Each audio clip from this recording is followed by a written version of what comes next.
बहेली ने बाण छोड़ा और वह भी मारा गया। बोले सच्चिदानंद भगवान की जय।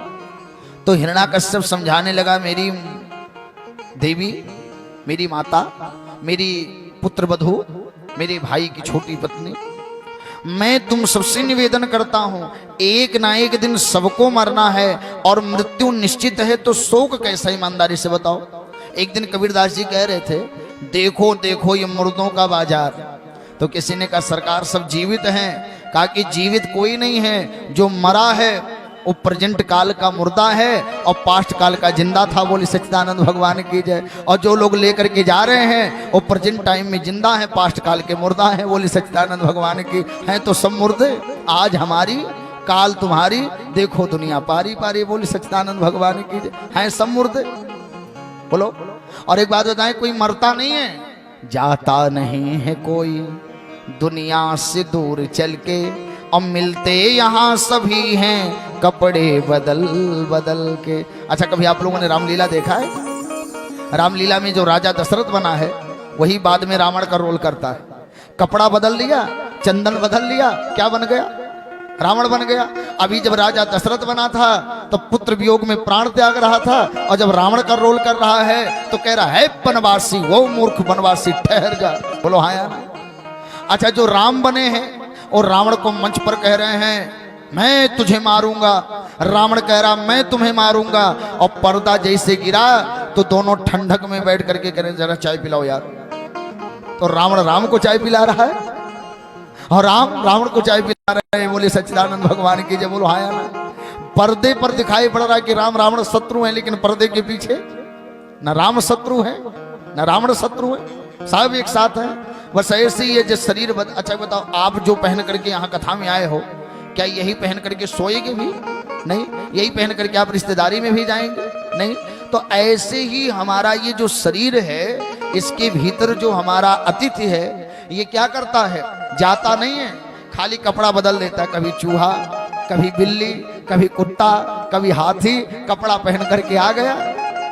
अच्छा, आपने देखा होगा जब किसी के घर कोई मृतक उर्तक हो जाता है तो लोग कुत्ते को नहीं मारते हैं। हाँ, मत मारना मत मारना, आज किसी को नहीं मारना चाहिए। हो सकता है पता नहीं कौन पूर्वज, कौन बुजुर्ग आज कुत्ता बन करके आ गए। हमको बड़ी हंसी आती है कि तुम्हारे पूर्वजों का कर्म इतने खराब था कि कुत्ता बन के आ गए हैं। मतलब जीवन में कोई अच्छा कार्य नहीं किए थे, तभी कुत्ता बन करके आए हैं। बोले सच्चिदानंद भगवान की जय। किसी को मत मारना, आज कुत्ता बन करके आगे बिल्ली बन गए, कुछ को मत, क्या मतलब? हिरण्याकश्यप ने समझाया और समझाने के बाद सबका आंसू बंद हुआ। लेकिन बाद में वही हिरण्याकश्यप कहने लगा कि जब तक मैं नारायण का वध नहीं कर दूंगा तब तक मुझे चैन नहीं। अब बताओ, पर उपदेश कुशल बहु तेरे, पर उपदेश कुशल बहु तेरे, ये आचरहित नर न घनेरे, ये आचरहित नर न घेरे। अच्छा, उपदेश दे रहा है लेकिन स्वयं उस उपदेश पे चलने वाला नहीं है। अच्छा, ये गया महेंद्राचल पर्वत पर तपस्या करने, और जैसे तपस्या करने गया इतने में पत्नी ने पूछा कब लौटोगे? का लगभग 10,000 वर्ष के बाद। अब देवगुरु बृहस्पति जी को पता चला कि इसकी तपस्या पूरी होगी तो कोई तपस्या नहीं करने लायक रहेगा। तो जैसे ये कहता ओम ब्रह्मदेवाय नमः, तब तक देवगुरु बृहस्पति तोता बन करके बोलते नारायण नारायण नारायण। अब कुछ दिन के बाद घर लौट आया। पत्नी ने कहा आप तो कह रहे थे 10,000 वर्ष तक तपस्या करूंगा, तो लौट करके क्यों चले आए? का इसलिए लौट करके चला आया क्योंकि वहीं एक तोता बैठा था, वो कह रहा था नारायण नारायण। पत्नी ने कहा हे भगवान, हमारा पापी पति मुख से नारायण बोल रहा। तो कहा क्या बोल रहा था? तोता बोले नारायण बोल रहा था। सच में? अरे हाँ, पक्का नारायण बोल रहा था। हम नहीं मानेंगे कि वो नारायण बोल रहा। अरे सच में नारायण बोल रहा था। 108 बार जप कर लिया और वही भावना लेकर के अपनी पत्नी के पास गया। और उस दिन जो गयाधु को गर्भ ठहरा, प्यारे उस बालक का नाम क्या हुआ? प्रहलाद। बोली सच्चिदानंद भगवान की जय। इसी नाते हमारे यहाँ अगर अच्छा संतान चाहिए तो उसके लिए मुहूर्त होता है। बोली सच्चिदानंद भगवान की जय। रजो धर्म के 7वें दिन, 9वें दिन, 11वें दिन, 13वें दिन, ऐसे समय में अगर स्त्री गर्भधारण करे तो निश्चित रूप से उसको बेटे की प्राप्ति होगी। दूसरा, जब गर्भधारण हो तो उस समय भगवान के नाम का स्मरण, भगवान का भजन, पूजन इत्यादि करने के तत्पश्चात वह पवित्र भावना लेकर के जब नारी या पुरुष गर्भधारण की स्थिति में उत्पन्न हो, बोली सच्चिदानंद भगवान की जय, तो उस समय जो गर्भ में बालक या बालिका आएगी वो निश्चित ही भगवान के भक्त होगी या भगवान का भक्त होगा। आपको पता होगा कि अभिमन्यु माता के गर्भ में ही 7 व्यूह तोड़ना, 6 व्यूह तोड़ना जान गए थे, बोलो हाँ या ना। लेकिन 7वें द्वार पर मारे गए। काहे? क्योंकि 6 तो ये जान गए थे, लेकिन जब 7वें की बारी थी इतने में सो गई थी इनकी माता जी, तो 7वां ये तोड़ना नहीं जान पाए थे, यही कारण था 7वें मारे गए। अब विचार करना, अगर माँ के गर्भ में पल रहा बालक गर्भ के भीतर व्यूह तोड़ना सीख सकता है तो माता पिताजी बतिया रहे हैं तो क्या बालक वह नहीं सीख रहा है? माताजी पिताजी जो बोल रहे हैं क्या बालक को नहीं सीख रहा है? इस नाते बच्चों के सामने न गलत बोलिए न गलत आचरण करिए, क्योंकि बच्चे आपके कॉर्बन कॉपी हैं। एक बार वह बाल आटे का आप आटा गूंथ दीजिए, अब गूंथ करके चाहे उसको आप रोटी बना लीजिए, चाहे पूरी बना लीजिए, चाहे चौवा में हुआ बना लीजिए, बोले सच्चिदानंद बनाते हैं ना उस दिन, वो जिस दिन ललवा फरा बनता है, बोले सच्चिदानंद भगवान की जय। ऐसे बालक को चाहे आप ध्रुव बना दीजिए, चाहे प्रहलाद बना दीजिए, और ये कौन बना सकता है? ना गृहम गृहमित्याहो गृहिणी गृहमुच्यते, नारी ही बालक को कुछ बना सकती है।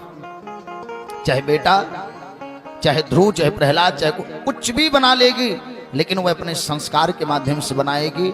इस नाते आप सभी से हाथ जोड़ करके निवेदन है, जब किसी महिला को गर्भ धारण हो तो उस समय उसका भोजन भी कैसा होना चाहिए? सात्विक होना चाहिए। अब ये नहीं समोसा खाएंगे, और समोसा कैसा है? टेढ़ा। अब बेटा जब पैदा हुआ तो वो भी बचपने से क्या हुआ है? कभी मोबाइल पटक करके फोड़ रहा, कभी माता जी को पीट रहा, कभी झोंटा उखाड़ करके अम्मा को मार रहा है। क्योंकि जब तुमने समोसा खाया है टेढ़ा तो बच्चा कैसे होगा सीधा? बोले सच्चिदानंद भगवान की जय।